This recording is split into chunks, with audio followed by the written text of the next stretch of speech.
In this video, we'll look at how in AOTR you can actually stack siege damage. While this might not sound like much, it's a pretty cool feature that you can't pull off in the vanilla game at all, making a decent difference, so it adds something worthwhile to bring the game to life a bit more if you really want to invest in siege strategies. It's probably an underused aspect of the leadership or modifier system, so I hope bringing this to light will encourage players, even if it's just the casual gamers like myself, to try it out a bit more.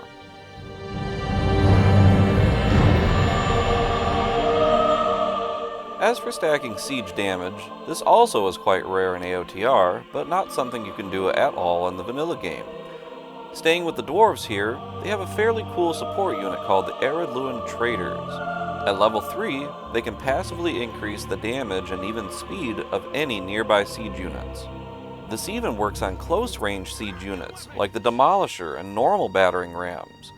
While it's not a huge increase in damage, it's enough to add up to a good deal when you have several siege units all together, supported by these Arid Traders, wreaking havoc on an enemy base.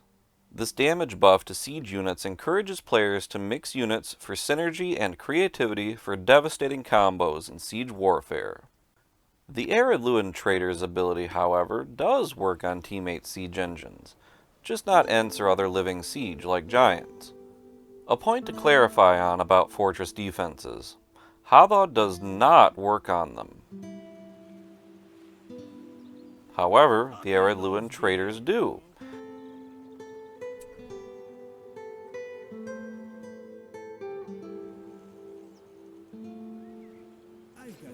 As you can see, just one unit of these guys positioned in just the right area can buff out basically a whole fortress worth of base defenses.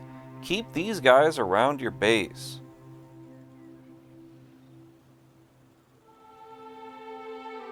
It should also be noted that unlike in vanilla, you cannot set fortress defenses in different stances to increase range.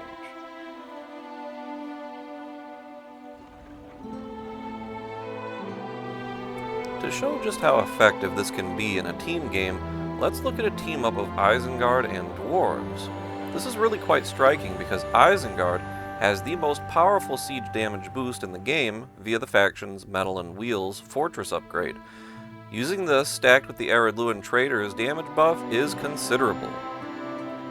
Let's demonstrate how it looks without the buffs to get a better idea of their impact stacked.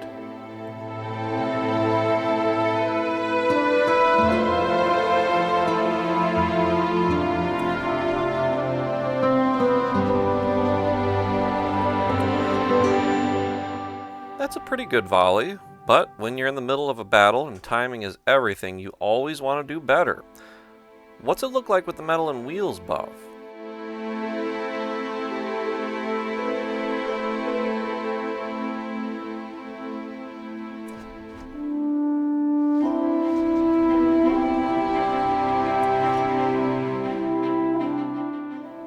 So close, but now we'll add the Arid Traders. Notice the white hand and the rune symbols together.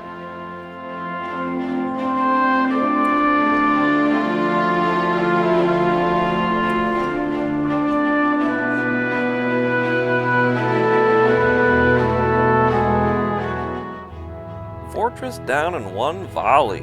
While this might not happen in a real game very much, teaming up and coordinating are encouraged for those devastating sneak attacks. What about with the battering rams and such? Again, let's look at the default damage first. We'll use 4.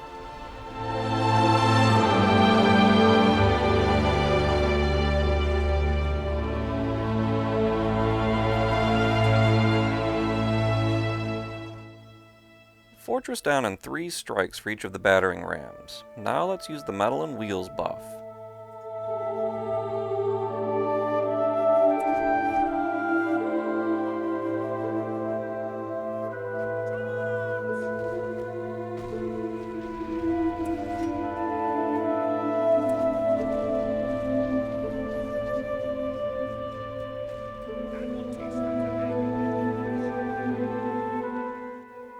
A good deal better. Less than 3 strikes for all of them this time. Now let's add in the Arid Traders to stack with the Metal and Wheels buff.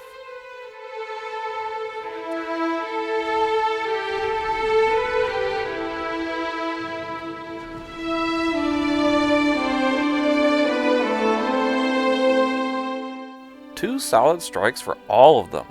But what would it take to get a fortress down with just 1 strike for them all, just for kicks? The dwarves of AOTR have 2 additional weapons up their sleeve, Bard and Alot.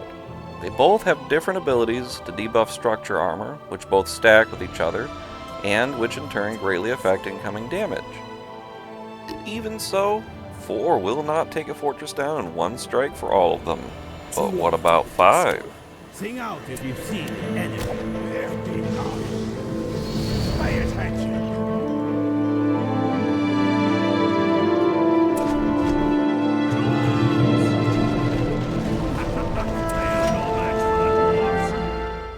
You'll never think about battering rams the same way again. The mechanics of AOTR pack quite the punch when it comes to boosting siege damage, even for the humble battering ram. Can't do that in vanilla. As a sort of added incentive, there's also speed stacking. It's not like they'll suddenly race across the field of battle or anything, but stacking both siege damage buffs also each provide a speed boost stacking with one another, giving your battering rams and siege engines both just that little needed jolt to get to those buildings that much faster to take your enemy off guard. Here's just a little demonstration of racing across a relatively unguarded base. All structures are level 3.